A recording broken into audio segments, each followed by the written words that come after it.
Dit is de podcast van Omroep Friesland. Noordewien. Met Willem de Vries. Kom verder.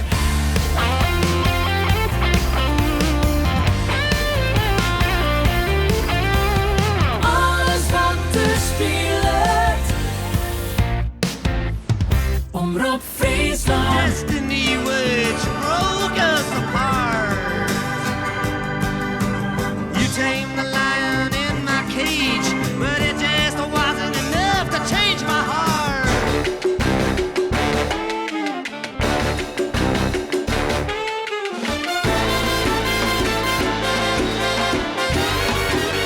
Dit is Noordewien. Goeie, en welkom bij Noordewien. Jullie bij mij een bijzondere gast voor de tafel. Die vanuit het Omroep Friesland café. En de man die je het zien noemt, zit er een groot respect voor. Want hij speelt net alleen al heel lang. Hij heeft een heel groot album zo op zijn naam uitgebracht. Maar hij maakt het al jarenlang de mooiste versjes die ze maar dromen kist. Ik had hoe Art van der Veen. Een mooi Friesk randje over zijn nieuwe album is dat hij het in Friesland opname had en ik nog presenteren zal. Ik had over Heart of Every Town. Maar eerst maar even naar Art zelf. Welkom, mooi dat je er bent. Dank je Willem. En ik kan je nog verstaan ook. Hoe vier zoen we komen kennen? Sorry? Ja, precies. Hoe ver zouden we komen, denk je? Best wel ver. Ja, best wel ver. Hoe is het? Goed. Ja? Goed. Ja, gaat goed. Ja. De muziek, ik blijf de muziek. Wat ik net zei, ik volg de liedjes nog altijd. En als die komen, dan heb ik een doel. En dat doe ik nog steeds. Ja. Dus er is weer een nieuwe zwik liedjes. En die heb ik gevolgd op twee manieren, inderdaad, wat je net zei. Ene kant naar Friesland, naar de kerk. Waar ik heb opgenomen met een heel mooi orgel erbij. En de andere kant van die plaat is een dubbel cd. De andere kant is met de band in de kroeg gedaan. Dus twee uitersten van mijn muziek weer eens verkend. Ja. Waarom die vorm gekozen? Tenminste, die twee verhalen in één cd zetten? Is ontstaan. Het is niet een plan geweest. Het plan ontstond in Lippenhuizen. Daar speelde ik in de Pieterkerk. En ik vond de akoestiek daar zo mooi. En ik mocht even op het orgel. En toen ik dat orgel hoorde, toen kwam er voor mij een klik in mijn hoofd van: dit wil ik al heel lang. Mijn muziek is country folk beïnvloed. En er zit een historische link, is me ook lang geleden al eens verteld, tussen de spirituals en de kerkmuziek en de folk en de countrymuziek. En ik dacht altijd, mijn moeder speelde kerkorgel vroeger in de kerk. En dat heb ik nooit gehoord, maar dat is haar historie. En ik dacht altijd, hoe zou het zijn als je kerkorgel, want ik vind dat altijd zo'n imposant geluid, als je dat zou zetten bij de gitaarmuziek die ik maak.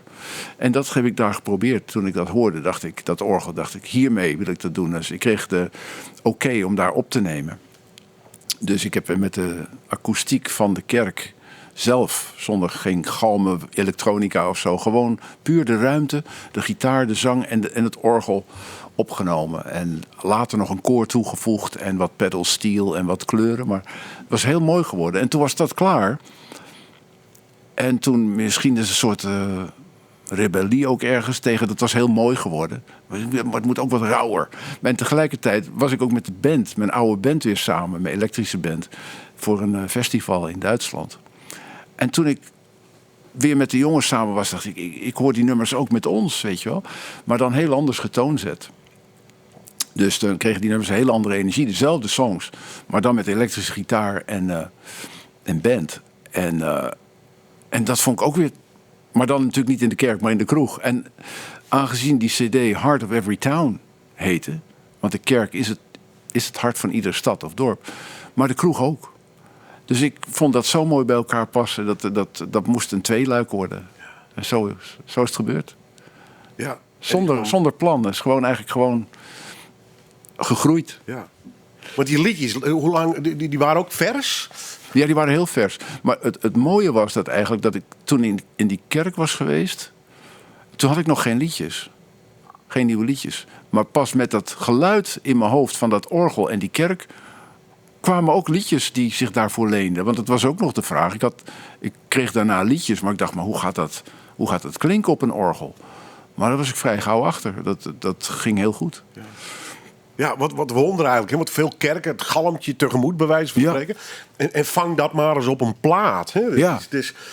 Want dat lijkt mij technisch ook nog wel moeilijk. Want heel simpel gezegd, als je je microfoon heel dicht bij je zet, pak je de galm alweer niet misschien. Precies. Maar te ver weg, dan wordt het een badkuip. Precies. Ja, Was het in dat opzicht heel erg zoeken? eventjes in het begin. Ja, dat kan ik me heel goed voorstellen. Ik had 2 dingen die ik moest afwegen, of althans proberen. Pak ik de basis van het liedje op het orgel of pak ik de basis op de gitaar? Nou, dat verschilde per liedje ook. En dan inderdaad, hoe plaats je je microfoon? Waar sta je in de ruimte? Ook welke gitaar gebruik je? Ja. Al die dingen spelen een rol in wat je terug hoort en of je dat wat vindt. En zo waren er keren dat ik dacht, had ik een liedje gedaan en hoorde ik het terug, dacht ik... En dan ga je een andere hoek opzoeken en de microfoon wat anders zetten en een andere gitaar pakken. En dan denk ik, oh, hier zit muziek in. Dus waar wat je zegt, je bent niet alleen met je instrumenten bezig en je creativiteit, maar ook inderdaad hoe je het oppakt in zo'n akoestiek is heel... dat maakt heel erg invloed, heeft een erg invloed in die muziek. Ja, nou, en ik weet toevallig uit ervaring, ik heb wel eens bij dat soort opnames gezeten van andere artiesten. En galm kan je ook op het verkeerde been zetten. Hè? Galm laat het soms wel heel mooi klinken en dan kom je thuis en denk je... Ja. Dat was in mijn beleving toch een stuk mooier dan dat het nu is. Hè? Zo heb je gelijk. Ja. Dat is ook weer heel anders. Maar... Vroeger in de studio ben ik daar wel eens mee de fout in gegaan. Ja, dat kan ik me heel goed voorstellen. Dat je in de 80er jaren had je dan van die nieuwe galmen en die waren heel imposant toen. En de trend ook. En de trend. En dan kom je thuis en dan dacht je van... Ja, ben er toch weer ingetrapt, zoals het ware. Ja. Maar soms word je ook beïnvloed door anderen. Hè, zeker in studio's. Dat is moeilijk, hè, want hebben die mensen die de techniek doen, die hebben ervaring en zo. Dan ben je een beetje geïntimideerd van zij zullen het wel weten. Maar uiteindelijk is eigenlijk hoe dichter je bij jezelf kan blijven, hoe beter het is. Ja. Het aantal doet er op zich niet zoveel toe, maar je hebt er zo ongeveer 30 albums op je naam staan. Het moest dus 30 albums duren voordat je eens een keer bij een kerkorgel uitkwam. Ja, nou, ik heb wel eens vaker... ik kan me voorstellen dat je het idee misschien wel eens eerder hebt gehad. Het idee is veel ouder. Dat gaat al terug naar begin 90er jaren. Maar toen was het meer een soort droom. En ik heb wel eens iets geprobeerd met Ton Scherpenzeel. Die is de toetsenman van Kajak. Kajak, ja. En daar heb ik ook een aantal keren mee gewerkt. En ik heb hem een keer opgezocht ook omdat ik dat plan al had. En ik wist dat hij dat deed ook met kerkorgels. Toen hebben we samen al eens een keertje zitten proberen. Toen wist ik al dat het heel mooi zou kunnen zijn. Maar dat heeft toen nog geen handen en voeten gekregen op de een of andere manier. En het kwam eigenlijk pas hier in de Pieterkerk kwam het op zijn plek. Maar het idee is al ouder. Ja. En een van je vaste muzikale vrienden die op de orgel heeft gespeeld. Want je hebt zelf niet ingespeeld. Ja, ik heb zelf... Heb je alles zelf gedaan? Ja, Ik dacht, omdat je voor tv-opnames... Ja, ik heb nu bij me Jan-Erik Hoeve. Precies. En die is eigenlijk de pedal steel gitarist van inderdaad mijn allereerste... of een van mijn eerste personnel line-ups uit laat 70er jaren, begin 80er jaren. Ja, een van je eerste bands was dat, hè? Ja. Dus toen ik het is mijn eerste band die ik zelf heb opgericht met de liedjes die ik zelf maakte. Dat was Personnel. En die heeft verschillende gedaantes gehad, die band. Maar de allereerste line-up was met onder andere Jan-Erik op pedal steel. En dat was in de begin 80er jaren. Nou, dat was de tijd best wel vooruit als je terugkijkt. Wij maakten gewoon country rock. Americana eigenlijk al, wat ze tegenwoordig zo noemen. Maar Jan-Erik en ik hebben elkaar vervolgens iets van 35 jaar niet gezien. Hij ging zijn dingen doen. Ik ging een beetje vergeten eigenlijk. En toen kwamen we een aantal jaren geleden via Facebook elkaar weer tegen. Ze speel je nog? Ja, graag en veel. Nou, kom een keer langs. Want ik kon ook pedal steel weer horen. En hij kwam bij me aan en we gingen samen spelen. En dat klikte weer net als vanouds eigenlijk. Maar Jan-Erik, die woont in Beets in Noord-Holland. En daar hebben ze ook een mooie oude kerk. En daar blaast hij ook regelmatige stof uit de pijpen op het orgel. Dus hij weet van wanten ook op het kerkorgel. Dus dat is heel leuk dat hij dat dus bij ons kan doen ook. Ja. Maar in de kerk hier in Lippenhuizen, Heb je het zelf? Heb ik het zelf gedaan. Ja. Ja. Dat lijkt me ook wel weer ingewikkeld. Nee hoor. Nee? Nee, niet. Wat doe je dan? Speel je een soort demo mee of zo af? Dan, of hoe heb je Nee. dat in je hoofd met het spelen dan? Puur in het, dat wat ik met gitaar ook doe. Gewoon in het moment, in het geluid, in de sfeer kruipen die er op dat moment is. En het mooie van de kerkorgel vind ik, het is zo groot. Het is zo, het is gewoon een orkest. Hè, dus je hebt aan 2 noten of aan 3 noten heb je eigenlijk al veel. En een 4e noot is al te veel. Ja. Dus je moet eigenlijk behoedzaam omgaan met die tonen. En je moet heel verbindend spelen. Op een piano heb je een pedaal dat die doorklinkt. Maar met een orgel, als die vinger van die toets gaat, is de toon weg. Dan heb je nog wel je galm, maar die hoor je niet echt waar je zelf zit. Dus je moet heel verbindend die tonen blijven spelen. Nou, ik heb vroeger... mijn eerste instrument was eigenlijk piano thuis. Dus dan liet mijn vader me al die 3 klanken zien. Hoe akkoorden werden opgebouwd. En dat is in feite nog steeds mijn basis waarmee ik speel. En dat komt nog steeds op dat orgel ook terug. Gewoon hele eenvoudige 3 klanken. Maar die liedjes van mij zijn eenvoudig. Dus die hebben niet meer nodig dan dat. Nou, en als je dat als bedding hebt... en je brengt daar akoestische gitaar in... pedal steel, een koor en elektrische gitaar... en wat van die omvloerste drums ook... En, ik krijg gewoon een heel mooi geluidsbeeld. Maar allemaal gebouwd op de akoestiek en het orgel van Lippenhuizen. Ja, dus dat echt als centrale, als een soort basis gezien, zeg maar. Ja. En het mooie daarvan is, het is dus heel groot qua geluid. Maar aan de andere kant is het ook transparant. Want zo'n liedje begint dan met orgel. En dan gebeuren daar allemaal dingen, bouwt dat op. En op een gegeven moment lijkt het wel of je dat orgel helemaal niet meer hoort. Maar het is er nog steeds. Maar...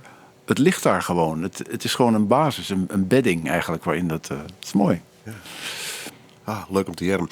Wij openen met een nummer van Bob Dylan, Idiot Wind. Ja. Waarvan je volgens mij de tekst redelijk uit je hoofd kent, of niet? Nou, nee. Bijna? Nee, ik heb het liedje nooit gespeeld. Uit mijn hoofd, als ik iets uit mijn hoofd... Maar je sprak het een beetje mee, maar Ja, ik heb het heel vaak gehoord. Ja. Ik vind het een liedje... Ja, liedje vind ik een beetje een oneerbiedige term voor zoiets. Een nummer vind ik ook een rare benaming. Ja. Een nummer, wie heeft dat een stuk muziek? Wie noemt dat een nummer? Hè? Ik bedoel, dat krijgt een nummer op een plaatje of zo. Maar een nummer... Nee, het is een stuk. Ja, een song. Song. Idiot Wind is zo'n gebundelde kwaadheid. hij was venijnig, hè? Snerende, gepijnigde, over een relatie die niet goed is geëindigd. Maar zo zie je het uitspuugt. Het is zo onvoorwaardelijk en zo in het moment. Er zit ook trouwens een heel prominent orgel op. Ik geloof niet dat het een kerkorgel is. Maar je hoort dat iedereen gewoon heel erg op scherp speelt. En heel erg in het moment. De song begint uit het niets en eindigt in het niets. Het is gewoon een flart. Die lijkt wel bij toeval te zijn gevangen op een opname. En het is een uniek moment geweest. Zo klinkt het. En hij is daar op de top van zijn zeggingskracht, vind ik. En dat liedje, dat gedicht, is zit zo in elkaar, die stolvers. Als je dat volgt, als je dat ziet, je hebt rijm die overbrugt hele coupletten. Dus hij begint de eerste regel, eindigt hij met een bottom. En hij eindigt de 8e regel, eindigt hij nog met het rijmwoord. Dus het is die rijm die omspant eigenlijk cycli door die versen heen. Het is hogeschool, songwriting. Is hij nog steeds hogeschool, vind je? Ik wel, ja. Ik vind van wel. Ja, Ja. want er komt natuurlijk veel Bob Dylan liefhebbers, of hoe je ze wilt noemen, Ja, tegen. En ja. sommigen die zeggen, ik heb brokken van zijn carrière en zijn tijd wat me aanspreekt. En sommigen zeggen zijn hele carrière tot op de dag van vandaag. Vind ik hem inspirerend. Ja, Jij bent wel van de hele periode? Ja hoor, en er zitten hele hiaten in hoor. Want er zijn ook dingen die ik niet echt heb meegekregen en ook niet echt helemaal terug ga graven. Maar iedere keer als ik hem hoor en ik verdiep me erin, dan ben ik onder de indruk. Ja. En dat betekent niet dat ik hem dagelijks draai of zo. Want een kleine dosis is voor mij al genoeg. Ik hou het wel bij me. Ik vind het niet altijd de prettigste om naar te luisteren, gek genoeg. Ja, en de 70e jaren heeft voor mij toch muzikaal gezien... Ja, toen was ik waarschijnlijk het openst.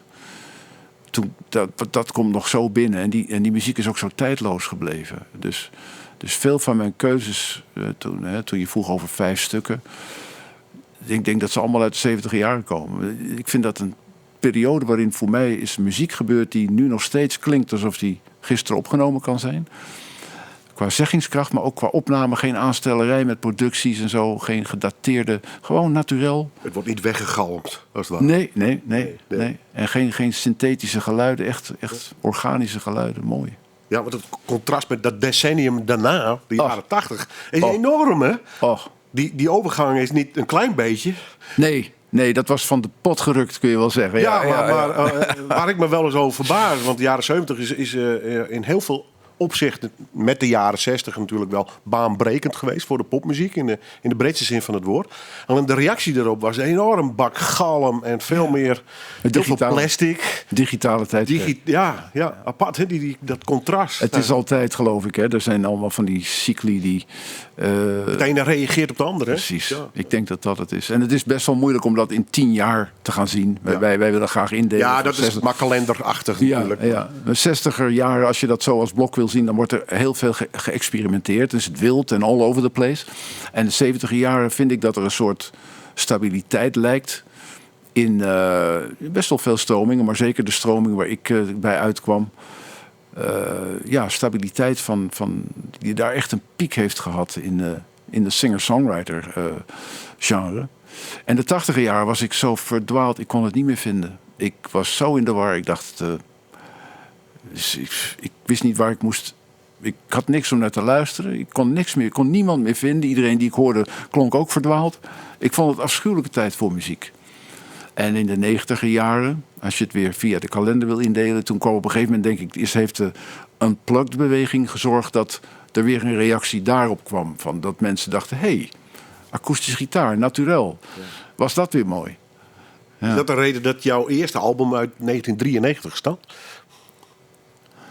Nou, ik was wel bezig met Personnel, waar we het net over hadden.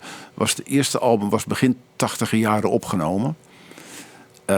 Kwam pas in 83 uit. Dat was echt een lijdensweg. We hebben 3 jaar op gewacht voordat het een keer uitkwam. En toen was de band alweer uit elkaar en al dat soort gedoe.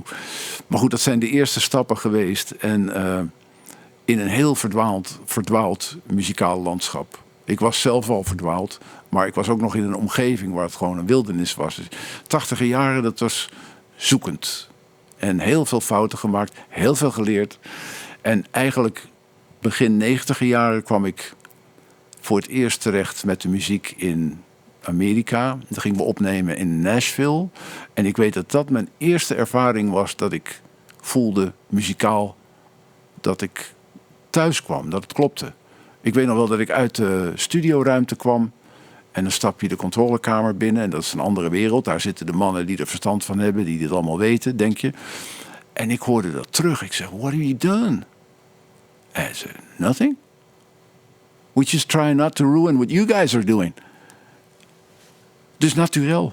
Gewoon opnemen, laten horen wat er gebeurd is. Fantastisch. En toen dacht ik voor het eerst... Dat is gewoon wat ik eigenlijk altijd gemist heb. Gewoon het doorlaten van de muziek zoals die is. En het niet ruïneren met allemaal speelgoed en allemaal trucs en gemanipuleer. Dat had ik eigenlijk nog nooit meegemaakt. Zo simpel. We gaan met muziek draaien. We begonnen met Bob Dylan. We komen nu uit bij Jackson Browne. Ook een man die je volgt? Of... Eigenlijk niet meer, als ik eerlijk ben. Hij heeft een vrij recente plaat. Die heb ik nog niet. Ik heb er stukjes van gehoord en die hebben me niet aangezet van dat ik het allemaal moest horen. Misschien een beetje nalatig, maar zeker toen in de 70e jaren, toen haakte ik aan. En hij schreef gewoon, dat was de soundtrack van mijn leven. Dat was helemaal raar. Hij was aan het graven. Hij was zo autobiografisch en zo authentiek. Ik kon daar heel erg veel in herkennen. Ik vond het fantastisch. Eerste gehoor, net als Dylan trouwens. Op het eerste gehoor vond ik het zo saai. Toen ik het leerde kennen, toen dacht ik... Wat een zeikert, dacht ik. Ook Dylan, dacht ik ook van geitenwolle sokken gezeik, vond ik het. Want Ja, ik was in het Fries noemen we dat injemmelje. Hè? Die enorm zeuren, hè? Een beetje bijna. Hoe noem je dat? Injemmelje. Injemmelje. Oh, dat zou ik... Ja. Oké. Net injemmelje voor de koffie. Dus niet zeuren voor de koffie, zeggen wij. Oh, dat klinkt als een goede titel voor een cd. Het is een fantastische woord. Ja. Maar injemmelje. Ja. Ja, dat, maar want ik was natuurlijk een rock'n'roller van huis uit. Was ik in de 60 jaren opgegroeid met de bands, de British bands. Dus ik vond het eigenlijk wel een beetje gezemel. Maar toen ging ik eigenlijk onder de oppervlakte voor het eerst met iemand als Jackson Browne. Nam ik zijn tekst als leidraad. Nou, dan kwam er een dimensie, dat was fantastisch. En daarbij natuurlijk, naast Jackson Browne, David Lindley, die onlangs is overleden. Wat een lyrische muzikant. Wat een prachtige muziek. Dus ja, toen kwam ik, dat is diep binnengekomen. Ja. While the ships bearing their dreams sail out of sight. Jackson Browne en The Pretender. We draaien deze aflevering van Noorderwien. Waar ik een bijzondere gast hier rond tafel ha. Ad van der Veen, singer-songwriter al voor een hele tijd. Maakt prachtige vestjes, prachtige albums. En zijn nieuwste album is een dubbel cd met een bijzonder verhaal. Die zal presenteren worden op 12 april in de Pietertjerk in Lippenhuizen. Mooie locatie. En het ging hem vooral om de akoestiek en vooral ook het orgel. Wat er in ieder geval broekt is ik voor het album. Grappig dus, het verhaal van deze cd is dat hij met de band de kroeg in geweest is. Om daar eigenlijk dit album te completeren, om het zo maar zo te drukken. Dat lijkt mij best ingewikkeld om dat wat uit elkaar te houden, of niet? Of... Nee, dat is niet ingewikkeld. Nee, hè? Er heeft ook even tijd tussen gezeten. Dat zou ik zeggen, je moet wel even los van het een ander komen. Ja, je moet even je andere oren. Ja. Dus we hadden die kerk was klaar op een gegeven moment. En toen kwam die tour ertussendoor, die Duitse tour. En toen gingen mijn oren naar de band staan. Want toen sta je weer in die herrie. En toen er zat al een paar maanden tussen. Toen hebben we met de band een aantal keren die stukken gespeeld. Niet te veel, want ik wilde het ook graag ruw houden. Als het niet allemaal te routineus wordt. Maar nee, er zat wel een tijdje tussen. En dan staat je hoofd weer helemaal naar die bandklank in die kroeg. Dat is een hele andere beleving. Van dezelfde liedjes. En je hebt niet in de gaten dat het om dezelfde liedjes gaat. Het is zo'n verschillende beleving. Ja. Dat is eigenlijk wel wonderlijk hoor. Hoe je dezelfde song in twee gedaantes. Hoe die iets heel anders zegt. Terwijl het dezelfde akkoorden, dezelfde zang. Maar het is een andere energie. Het is een ander geluid. Het brengt iets heel anders over. Het is best wel wonderlijk. Is jouw hele benadering, je beleving van muziek door de jaren heen veranderd? Of zit je eigenlijk nog steeds dezelfde muzikant in dat opzicht? Nou... Misschien dat je in detail wat veranderingen hebt. Ja, zeker hoor. Ja. Zeker. Maar hoe zie je dat zelf? Nou, toen ik was vroeger altijd elektrisch. Ik speelde elektrische gitaar en ik zong. En ja, zo maakte ik mijn muziek. Het was gewoon rock, country rock, kun je zeggen. Maar vanaf begin 90 jaren werd het voor mij akoestisch. We kregen ons eerste kind. Het leven thuis wordt natuurlijk ook zachter. Het gaat allemaal hand in hand met ook zelf ouder worden. Je oren, het is een aanslag op je oren, die elektrische muziek. Het is een aanslag op je hele lijf. Het is echt noeste arbeid hoor. Het is niet goed voor je. Nou, en qua beleving ook intens, hè? Heel intens. Dat zul je ook een beetje akoestische muziek hebben, maar ik denk met een elektrische gitaar nog weer. Nou, je gaat gewoon met veel meer fysiek geweld ga je erin. En zeker ook de plekken waar je speelt, waar ik speelde vroeger. Als je op een festival staat bijvoorbeeld, dan moet je gewoon echt beuken. Hè? En ik leerde toen in begin 90 jaar, ging dieper in op de akoestische kant van mijn muziek. In feite is dat waar alle liedjes op staan. Dat is waar je ze maakt, gewoon met je akoestische gitaar en je stem. En daar kwam ik eigenlijk helemaal bij thuis. En daar ben ik nog steeds mee bezig. Want daar zit zo'n diepte en dat is zo'n wereld waar je... Ja, daar kun je iedere keer weer nieuwe facetten van vinden. Dus ik denk, als er een ontwikkeling is, dan is die niet zozeer dat het meer spektakel naar buiten toe wordt. Het wordt steeds kleiner en verfijnder en dieper. Heb je een vaste manier om nummers te schrijven? Songs te creëren? Of Nee. Ontstaat dat op de meest willekeurige momenten? Een melodielijntje of een tekst? Tekst is vaak leidend. Tekst is hetgene... Als ik geen tekst heb, dan heb ik geen liedje. Dus tekst is hetgene wat voor mij definieert of ik er wat mee moet, ja of nee. En die komen in flarden zo met de wind mee. Op de meest onvoorziene momenten. En soms begrijp je er zelf niks van. Dan krijg je ineens een liedje of een tekstregel naar binnen. En voor je het weet ga je ermee aan de haal. En denk je, hier moet ik iets mee. En dan heb ik nog niet eens een gitaar erbij gehad. Zit je op de fiets of in de supermarkt. En dan zit dat in je hoofd als een soort treintje wat rondgaat. En dan denk ik, oké. En als dat iets vertegenwoordigt voor je, waar je wat sterk gevoel bij hebt, ja, dan weet je dat je een opdracht hebt om dat af te maken. En soms als je dan nog verder en dieper doorluistert naar wat er in je hoofd gebeurt, dan is het er al. Dan moet je alleen maar zorgen dat je het vangt, vasthoudt. Ja, en niet laten ontglippen ook, hè? Juist. En hoe eerder je daar dan met een instrument bij gaat zitten, hoe meer het al gaat vormen eigenlijk. Je moet het meer laten gebeuren. Tenminste, ik laat het steeds meer gebeuren. Dan luister ik naar wat gebeurt daar. Dat heeft al een metrum. Dat heeft al een melodie bijna. En dan pas op het laatste moment, dan pak ik een gitaar. Zo, verrek, dat is een C. Oké, nou dan is dat een F. Oh, dan wordt dat een G. Oh, dat is maar 3 akkoorden. Verrek, dat lijkt Woody Guthrie wel. Krijg je dan. Ja, ineens heb je een liedje. Sla je dat ook gelijk op in je muzikale geheugen? Of heb je letterlijk een blaadje nodig met akkoorden? Ja, de smartphone hou je nu omhoog. Ja. Telefoon. Ja, telefoon. Dat is gewoon, die heb ik altijd bij me. En dan spreek ik wat in. Of ik speel even snel wat op. En dan, Maar dat zijn weer die tekstfragmenten dan meer? Ja. Of zit je ook wel eens C-akkoord, G, dit? Nou, als heel af en toe is er een riedeltje. Ja, heel af en toe wil het ook wel eens van een gitaarriedeltje komen of zo. Of dan zegt Kersten, mijn vrouw, die zegt dan... dit moet je even opnemen. Zit ik wat te noedelen op de bank. En dan, Dit is wel wat. Dat moet je even opnemen, zegt ze dan. Ja, en dan zo heb ik de telefoon staat vol met allerlei notities. Maar ik luister dan bijna nooit terug of zo. Dat is maar, want de goede dingen onthoud je wel. Dat bedoel ik, hè? Je hebt ook een muzikaal geheugen. Ja, dat geheugen, dat wil wel eens een beetje haperen, Willem, de laatste tijd. O jee. Die bits zijn een beetje... Er moet wat gedelete worden af en toe. En dan nog even een vraag over die teksten. Die poppen dan op. Al is maar een fragment, een woord of een zinnetje. Is dat gelijk in het Engels dan? Ja. Denk je dan ook in het Engels? Ja, ik droom zelfs in het Engels, is me verteld. Ja, dat zit in me. Altijd al gehad? Altijd al gehad. Ja. Maar blijkbaar ligt die taal dus heel dichtbij je. Ja, die ligt heel dichtbij. Ja, Komt dat weer door muziek? Nou, we draaiden al even iets van Bob Dylan. Komt door Jack Sparrow, met andere woorden, muzikaal. Je doet ook heel veel muziek van Neil Young. Nou, het zijn allemaal Engelstalige artiesten. Ja, het komt door muziek. Is dat dankzij die muziek? Of is jouw gebruik van het Engels nog veel... gaat het nog veel verder? Nou ja... je gebruikt het in je muziek natuurlijk nu. Maar... Ja. Ik denk dat muziek veel aandraagt. Ik denk dat lezen veel aandraagt. Films hebben veel aangedragen. Canadese familie helpt ook. Ja. Al die dingen bij elkaar. En ook altijd het besef... Ik weet niet. Mijn vader reisde veel. Ik heb altijd het gevoel gehad... de helft van mijn familie zat in Canada. Ben je er vaak geweest?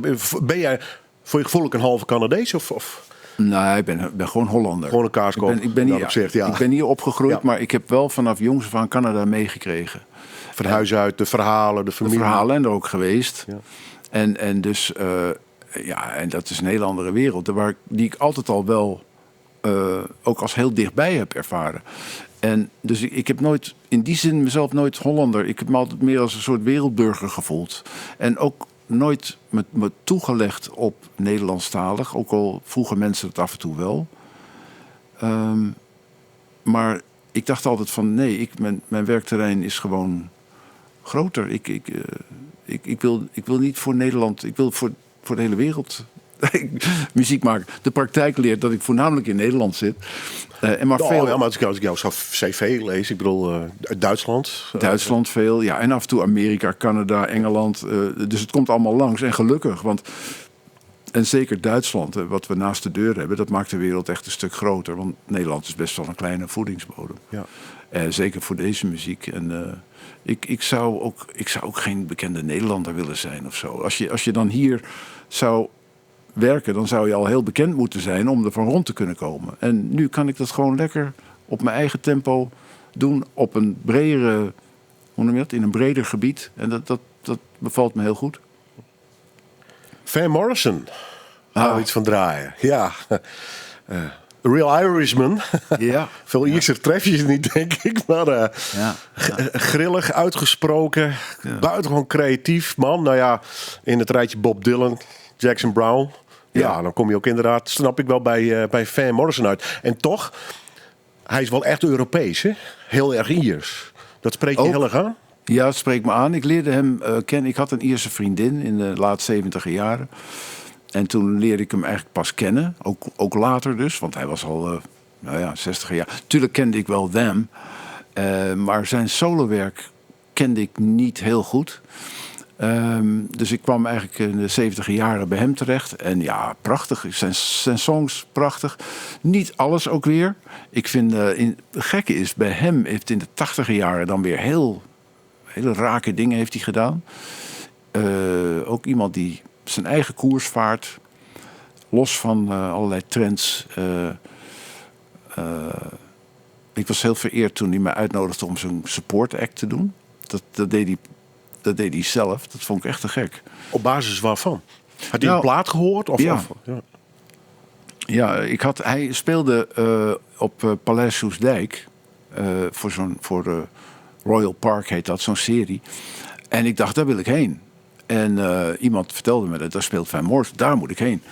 Dus, maar dat was meteen uitverkocht. Dus ik dacht, nou, misschien heb ik een kans als ik een support aanvraag. Precies, je hebt nog één kans. Dus ik ga naar of je gaat achter de bar staan, maar ja, whatever. Maar toen belde ik naar die promotor die dat had georganiseerd. Die agency. Of daar een supportact... nee, dat is al geregeld en geen kans. En good luck, tot ziens. Maar ik kende iemand die Vans adres had in Ierland.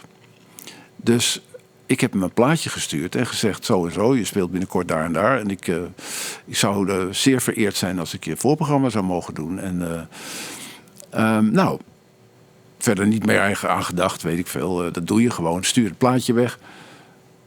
2 maanden later, pak ik weg, krijg ik een e-mail van datzelfde agency die mij eerst hadden afgewezen. Of ik dan en dan zou kunnen spelen daar en daar. Zo, oh, ja, ik kan wel. Hoe komt dat? Nou, Van der Man heeft dat bevolen. Ja. Dat vond ik wel lachen. Het compliment van de maestro. Hè? Ja, dat vond ik echt te gek. Dat was ook een hele leuke om te doen, te openen. En, heb je nog contact dan met zo'n man voor een concert? Een beetje. Na afloop een beetje, ja. Nee, hij was heel afgeschermd en heel... Zelfs hij is al weg voor, dan staat zijn band nog te spelen, is hij al weg, weet je wel. Elvis has left the building. Ja. Maar ik heb hem wel even gesproken van tevoren. En hij kwam op mij over in tegenstelling tot wat je denkt. En ook nou ja, er gaan allemaal van die brute verhalen over. Ja, en het is natuurlijk een heel moody figuur. Ja. Een moeilijk mannetje, dat is heel bekend. En dat kun je ook wel aan hem zien. Het is een gekwelde man, zo zag hij er ook wel uit. Maar ik vond hem heel kwetsbaar en heel... hij had iets heel kwetsbaars, vond ik. Iets heel open, kwetsbaars. In die korte ontmoeting die ik met hem had. Dus ik heb hem hartelijk bedankt. En hij moest het podium op. Dus dan heb je ook niet de tijd om veel verder te doen. Maar hij kwam op mij over als een kwetsbare, gevoelige man. Dus helemaal geen brute... Die later op het podium wel was, trouwens. Want ik zag hem de bassist uitkafferen en zo. Ik zeg, oké, that's the Van we know. Ja, nou ja, 2 gezichten dus. Ja. We draaien een nummer van hem. Van Morrison and the Healing Has Begun.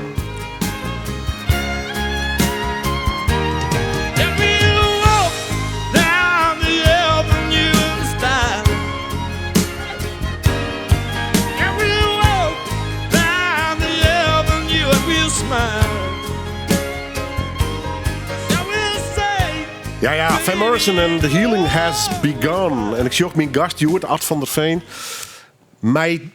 Ja, wat is het?